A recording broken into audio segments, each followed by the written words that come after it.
And today I'm honored to officially welcome another true American patriot, a 17-year veteran of the Hawaii Army National Guard, a 4-term Democrat congresswoman, very, very popular, the former vice chair of the National Democratic Party and a 2020 Democrat candidate for the United States presidency. You know, she was a very good candidate. Every time she ran, she was good. She did well.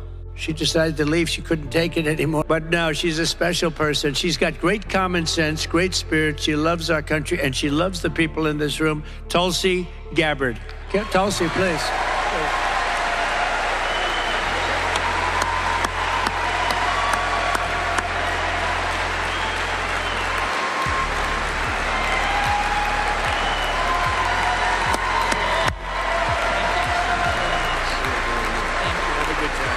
The truth is, as we head towards our decision as a country in November, the same cannot be said about Kamala Harris.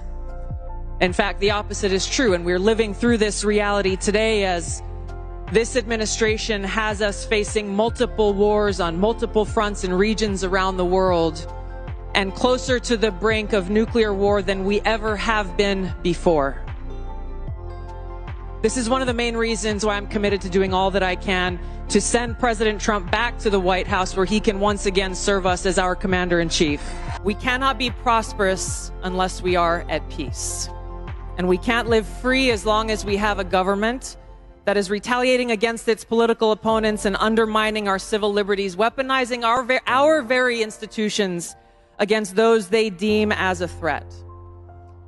Kamala Harris has done this over the last 3.5 years. She won't hesitate to continue that if she is elected as president.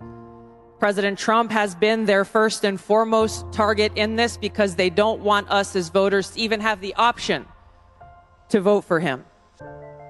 I've been their most recent target, added to a secret domestic terror watch list after exposing the truth about what kind of dangers we would face if Kamala Harris is elected as president. We as Americans must stand together to reject this anti-freedom culture of political retaliation and abuse of power.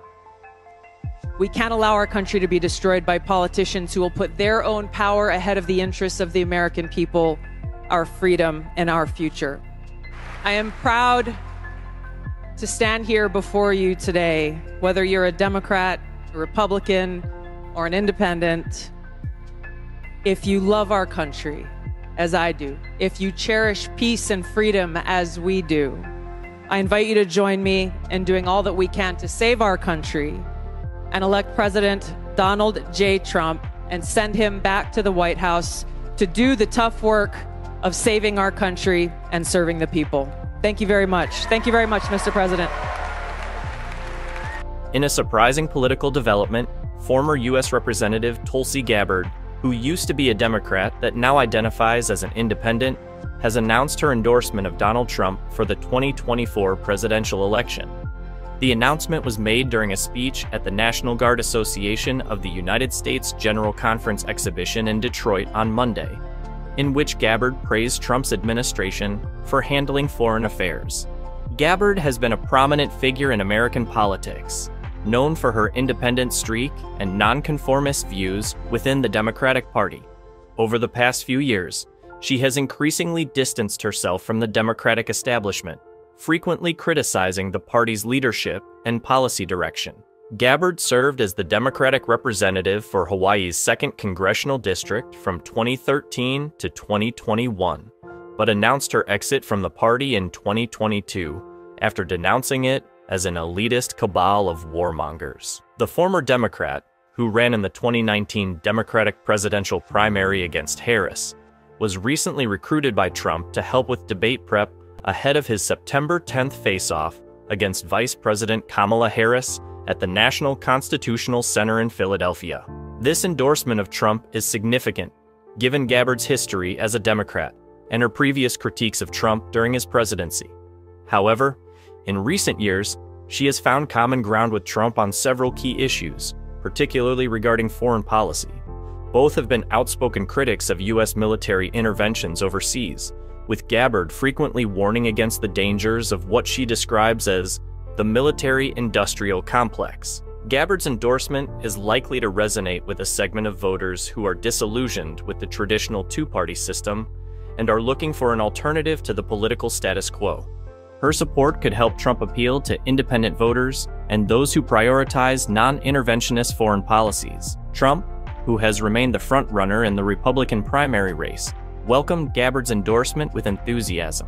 Gabbard's endorsement marks a notable moment in the 2024 campaign, highlighting the evolving political landscape in the United States and the shifting allegiances that are shaping this election cycle. As the race for the White House intensifies, Gabbard's support for Trump adds a new dynamic to the contest, underscoring the ongoing realignment within American politics. I am absolutely excited about this endorsement from Gabbard.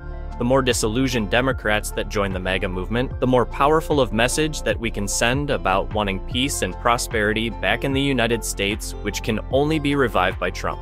I believe that this endorsement could bolster Trump's appeal among anti-establishment and independent voters, which is huge in addition to Kennedy's endorsement. The MAGA movement keeps growing, and we welcome anyone and everyone that wants to bring the USA back to a time of unity again.